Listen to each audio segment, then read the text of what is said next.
بسم الله الرحمن الرحيم. دائما في إطار درس الجداء المتجهي، سنكمل الحصة الثالثة ومع تطبيقات الجداء المتجهي. أول تطبيق غنشوفو هو كيف نحسب مساحة مثلث باستعمال الجداء المتجهي. إذن كخاصية A B C 3 نقط غير مستقيمية من الفضاء اللي يعطونا المثلث. إذا مساحة المثلث A B C S هي 1/2 في المنظمة المتجهة AB AC. هذه خاصية يعني سهلة، تطبيق مباشر. غناخدو التطبيق اللي عندنا هنا كتطبيق للخاصية. احسب مساحة المثلث A B C بحيث A عندها 1 2 4 و B 2 3 1 و C ناقص 3 4 2.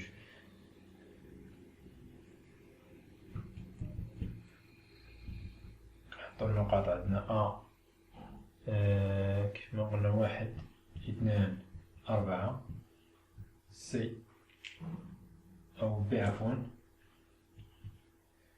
2 3 1 و C ناقص 3 4 2. هذه نقاط غير مستقيمة. السؤال حساب مساحة المثلث A B C.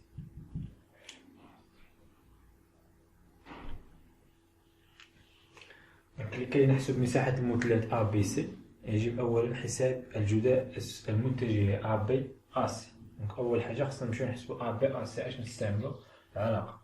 لدينا A B إحداثيتها 2 ناقص 1 1 3 ناقص 2 1 1 ناقص 4 ناقص 3 و A C ناقص 3 ناقص 1 ناقص 4 4 ناقص 2 2 ناقص 4 ناقص 2.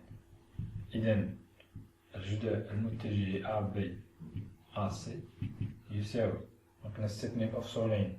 نبدأ ب A B 1 ناقص 3 2 ناقص 2 في ناقص، نستثني الأرتوبين. 1 ناقص 3 ناقص 4 ناقص 2 زائد أو في الجي زائد نستثني الأنسوين. 1 1 ثم ناقص 4 ناقص أو 2 ليس ناقص في ك. بعد الحساب ناقص 2 زائد 6 هي 4 إي ناقص 2 ناقص 12 هي ناقص 14 ناقص زائد 14 جي ثم 2 زائد 4 يعني زائد 6 ك. إذن حصلنا على A B متجه A C إحداثيتها هما 4 14 و 6.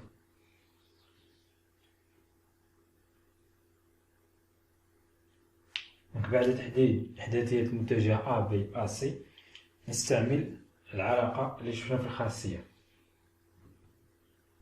إذن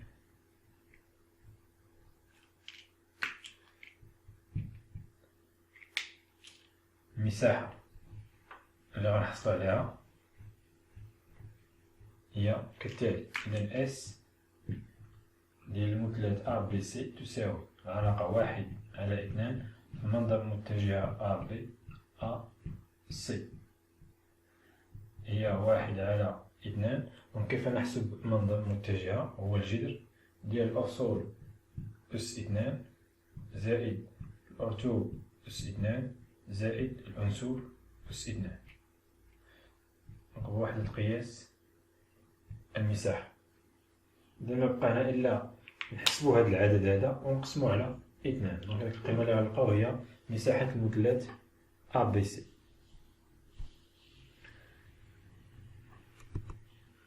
بالنسبة للتطبيق الثاني اللي هو مسافة نقطة عن مستقيم.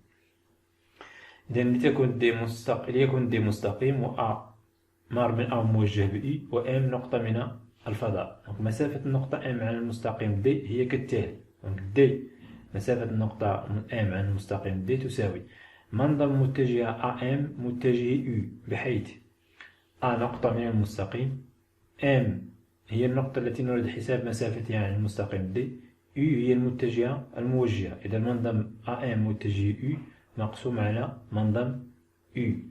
دونك هذه الخاصية بالنسبة لحساب مسافة النقطة عن مستقيم.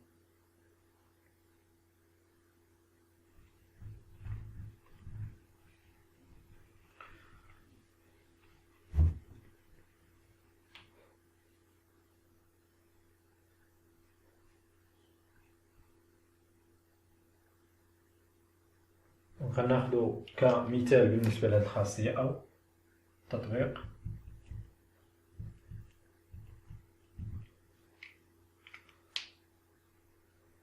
دونك ما كاتبش لكم التطبيق هنايا في الدرس. المهم غناخدو مستقيم كتطبيق الخاصية. نعتبر المستقيم دي مباشرة هنا باش نطبقو الخاصية. نعتبر دي مستقيم مار من أ واحد جوج ثلاثة وموجه ل يو مثلا جوج واحد صفر. دونك لنحسب مسافة بي ذات الإحداثيات واحد أربعة واحد عن المستقيم دي. دونك لاحظتو في العلاقة لدينا بالنسبة للعلاقة ديال دي ديال النقطة بي على المستقيم دي اش قلنا تساوي، دائما كناخدو النقطة اللي كيمر منها المستقيم هي أ مع النقطة اللي باغي نحسبو المسافة ديالها. كناخدو هاد المتجهة المتجهة الموجهة اللي هي يو كنقسمو على منظر ديال يو. إذا أول حاجة باش تحسبو مسافة النقطة عن المستقيم خصك تحسب هاد الجداء المتجهي. دونك لدينا أ بي إحداثياتها أ بي واحد ناقص واحد صفر، أربعة ناقص جوج جوج، واحد ناقص ثلاثة هي ناقص جوج، و يو عندها اثنان واحد صفر. إذا لنحسب أ بي متجهي يو. أ بي متجهي، دونك المحددة الأولى نستثني الأفصولين، تبقى عندنا اثنان ناقص اثنان ثم واحد صفر إي ناقص المحددة الثانية نستثني الأرتوبين صفر ناقص اثنان اثنان صفر في جي زائد بالنسبة للمحددة الثالثة نستثني الأنسوبين، سيبقى لدينا اثنان أو صفر اثنان اثنان واحد في ك. إذا اثنان زائد اثنان هي أو صفر زائد اثنان هي اثنان إي، صفر زائد أربعة في ناقص هي ناقص أربعة جي، صفر ناقص أربعة إذا ناقص أربعة ك. إذا هذه المتجهة أ بي يو إحداثيتها جوج ناقص أربعة ناقص أربعة.